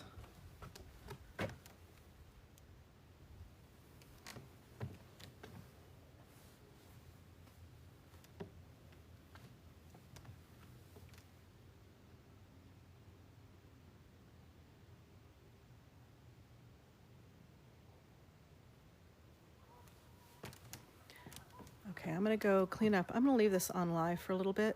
So I'm gonna go inside and clean up, and we can let this just stay on the sunrise. I'll probably be back outside in about 10 minutes, but let's give some quiet and get some peace and have a wonderful, peaceful day. The live may just end on its own because it times out after a certain point, and if I don't tell it to keep going, it won't. One of the things you will hear out here is the geese. They're going to start coming out. They live on an island across the street. There's a lake across the street. They live on an island in the lake, and you can start hearing them right now. And there's one flying over right now, and you're gonna find that they're gonna get really loud. You might see the ducks coming out. If you see something larger swimming in, the sea lions come in sometimes to feed in the mornings, and they tend to feed out in that middle section over there where you're pointed at, and they come in from the channel. That's that channel. If you go left at the end of that, where you see the land, if you go left, it'll take you out to what we call fast water. This is on the Sacramento Delta. Here it's 5 mile an hour, no wake zone. It's about a 7 to 10 minute boat ride, and then you get to fast water, and from there you're on the Sacramento Delta. You can get all around Sacramento, Stockton, and you can get all the way out to San Francisco Bay, even to see the 49ers at the stadium out there. Okay, you can start hearing the geese. I'm going to be back. I'm going to go clean up inside, let this sunrise happen. If you hear the clickety clacking of the nails, that's because my dogs come out here, and it's a nice little, that's their nails. So enjoy this peaceful moments.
sun is pretty much up, so I am going to go back in and bring the phone back into the kitchen.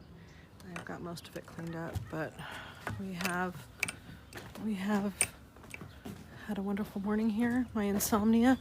Say hello to Comet. Had a wonderful morning here. My insomnia. Say hello to Comet. Say hi, Comet. Comet. Say hello. Oh, yes, come on out, Comet. Just come on out. All right, so.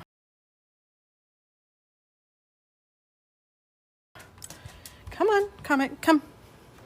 Comet, come. Nope, he says nope, I'm gonna be out there. Come on. Nope, he wants to be out there. So we're gonna go back in and I'm gonna show you what we did. For those of you who were following me yesterday on live, I apologize, I had insomnia and had to come bake the bread.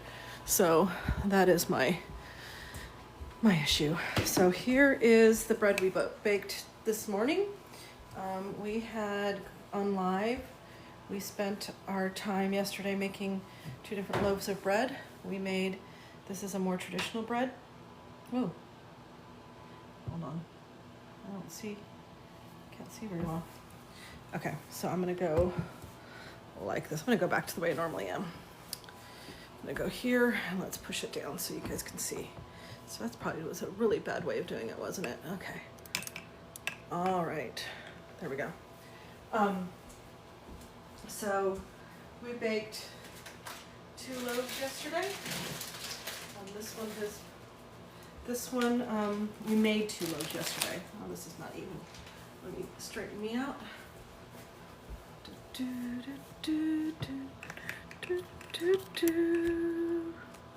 Is that even? Okay, it's probably even enough. So yesterday on live, we made 2 sourdough breads.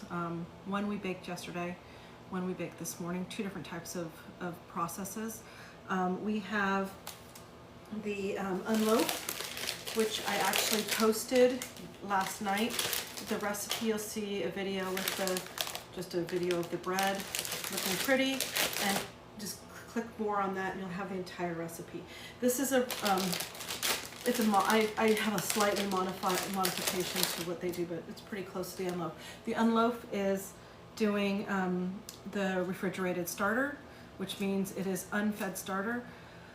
When I feed my starter, I feed it on the counter, let it rise. I either use it or I put it in the fridge, and whatever I don't use gets put in the fridge. Once it's fallen, it's unfed starter.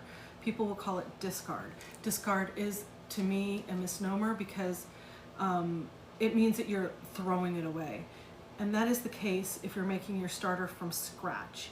When you're making your starter from scratch, you will throw it away for probably 12 to 20 days, depending upon where you live, temperature, things like that.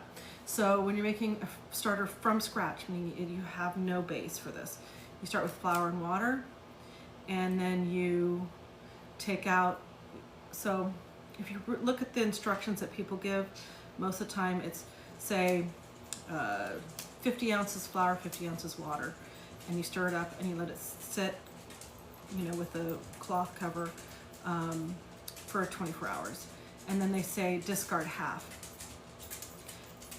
And so you do want to throw away some, but what you want to do is you want to measure out 50 grams of what you did, and then discard half. And then, it's 50 grams of flour and water. So the first time it will be exactly half, and so that one's fine.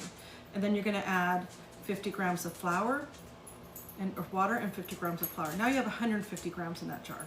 Okay, so if you continue to discard half, your next feeding is going to be 75, 75, 75. And if you don't do 75, 75, 75, and you do instead 50, 75 of the starter, 50 flour, 50 water, you're going to be underfeeding it and you're not going to make a good starter. So what you want to do is you want to, every time you feed it, measure what you're baking down to 50, and then you just add 50, 50. Measure it down to 50, then you add 50, 50. So you're not going to wind up, when I did it, it was just, it just gets out of hand so fast. And it just, you don't need that much starter, especially when you're talking about trying to make the starter be happy and trying to get it, you know, to be a very strong starter. And when you're making your starter, your first 3 to 7 days, you're not going to see anything.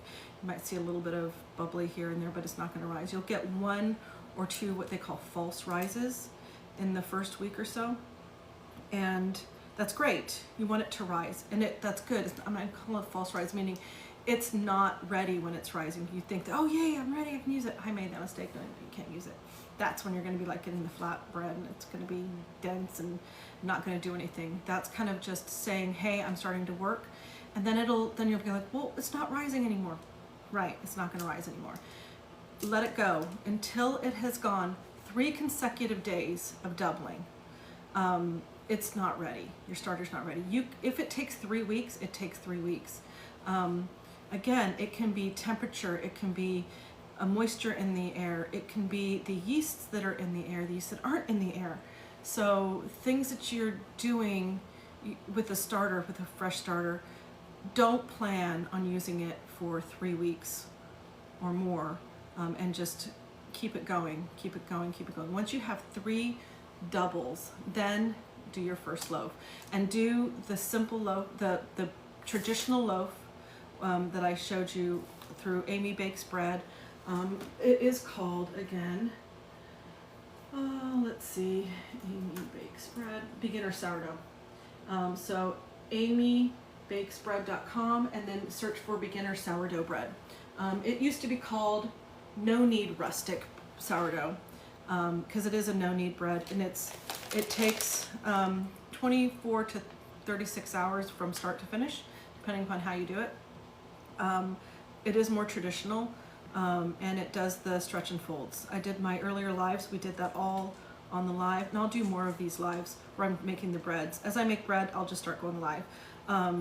So this one does traditional stretch and folds, and it takes time during the day. You have to be able to come back to it every 45 minutes for several hours to work the bread, and then let it sit for a while, and then you refrigerate it, and then you bake it. So this morning it had been in the refrigerator.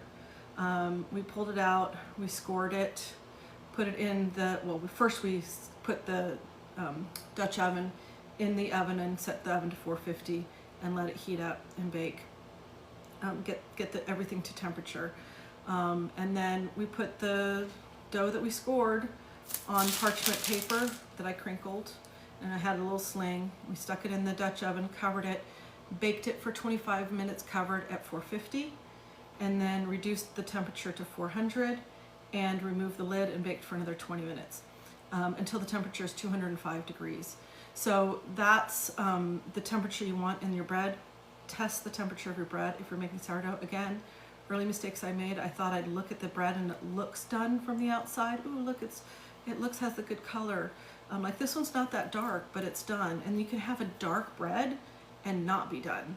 So just remember you really need to use that temperature gauge. And I always try to test it about 5 minutes before I think it's ready, because today I thought it needed to go to another 5 minutes and it didn't. It was done, the second one was done at about 20 minutes. So anyways, so for your starter, so this one used an active starter, and I follow her recipe loosely, meaning I make my active starter. I don't do levain. Levain is essentially making a starter, and I make my starter and I let it get active, and then as it starts to fall, that's when I use it. If it is still rising, I don't use it, because my starter triples or 2.5 times. And I don't know from day to day, is it going to be 2.5? Is it going to be triple? Is it going to go more than triple? So I find that if the starter is still rising, I'm going to get a really dense bread. It's not going to be as good. At least that's my experience. So there is a way you can see the doming, if it's still doming or something.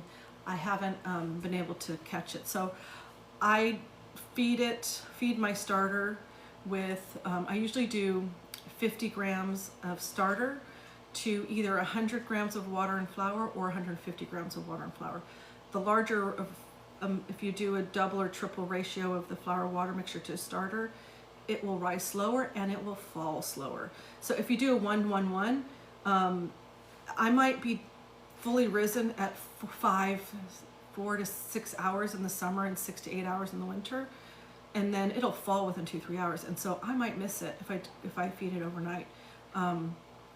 So I tend to do a larger ratio, and if I want it to be later, like say I'm feeding my starter at bed like early, I don't want to go to bed early, and I want to do it, I don't want to come back into the kitchen, I want to just relax. Maybe I do it at 7 o'clock at night. I'm going to do 50 grams of starter, 150 of water, and 150 of flour, because I'm not going to use it until 8 or 10 the next morning. And I want it to be able to slow down the process. So those are just some tips and tricks. If you want to start your own, if you don't want to start your own starter, but you still want to make sourdough, you can look at your local Facebook groups and marketplace groups or next door, and there's people that sell their starter, or hopefully maybe you have a friend that has it, and all you need is 50 grams. You can even just get 25 grams of active starter from somebody, and from that you can make, you don't even need that, you can just have scrapings from a jar and you can make an entire jar of starter. But 50 grams of starter, you just need to know what you're starting from so you know what your ratios are going to do. And so if you buy it from somebody active, I'm going to just warn you, if you're buying from somebody that you don't know, just be cautious, because I've seen posts of people posting their starter for sale, and it will have I can't remember what the yeast name is. There's this pink, it'll have a pink hue. No. If you see a pink hue on your starter, the whole jar has to get tossed. Sorry. If you see mold on your starter, anywhere in the jar or on the starter, toss it. And mold, there's 4 things that I have known that you can see. The pink, gone. Mold, which is, you know what mold looks like, a dark green, black spots, fuzzy, gets fuzzy, toss. Calms yeast, which is, I don't know if I'm saying that right, it looks more like feathery, and that feathery stuff, if it's just a little bit, is supposed to be safe. But if it's infested the entire top, you just have a little bit on the side, you can just scrape it off, so anything that touched it, you get rid of it. But if it goes all over the top, you get rid of it. And then there's this thing called hooch. There's liquid that can come from and settle on the top, and the liquid that can settle on the bottom.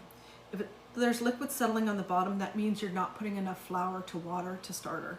So you need to have, you're probably not measuring, probably not using a scale for your weights. You're probably trying to do it by hand, by like sight. And that means your starter is hungry and it needs flour. That's going to happen a lot when you're first starting your starter. So if you're starting your starter from scratch and you notice you're getting water at the bottom, you're not putting enough flour in. So just check to make sure you're actually measuring the water and flour, make sure they're equal weights. At least you can put a little bit more flour in if you want, that'll make it a little thicker, and that's fine. But less flour is not good, because flour is kind of what you're feeding it with. And then if you get liquid on the top, that's called hooch. So that means when the starter starts getting hungry, it flattens, and then at some point it stops flattening, and then it's going to start essentially creating alcohol, and they call it hooch. And it starts building up on the top, and that alcohol starts off like a clear liquid, and then it starts becoming dark, and that darkness on the liquid, if it's not like mold, is fine. It's not mold, that's hooch. Don't drink that. I've seen people drink that and it's kind of cuckoo in the brain. It's mold, that's hooch. Don't drink that. I've seen people drink that and it's kind of cuckoo in the brain. It's not safe. As a raw drink, no.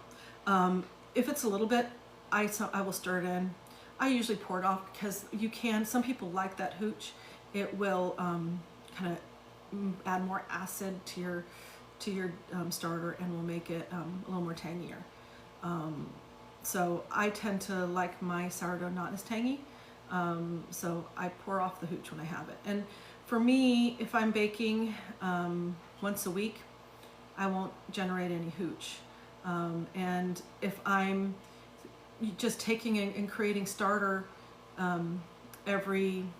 anytime I make a starter, it goes back into that starter jar, and I stir it up, and that'll keep the hooch down, because it's kind of like you got some unfed starter, a little bit of fed starter, and it's kind of freshens it up. So it takes a little longer for that hooch to develop. So, you know, once or you know, 2 to 3 times a month if you're baking your breads, you won't develop much hooch. But if you do, you just pour a little bit off, or just, it's not much, you stir it in and don't worry about it.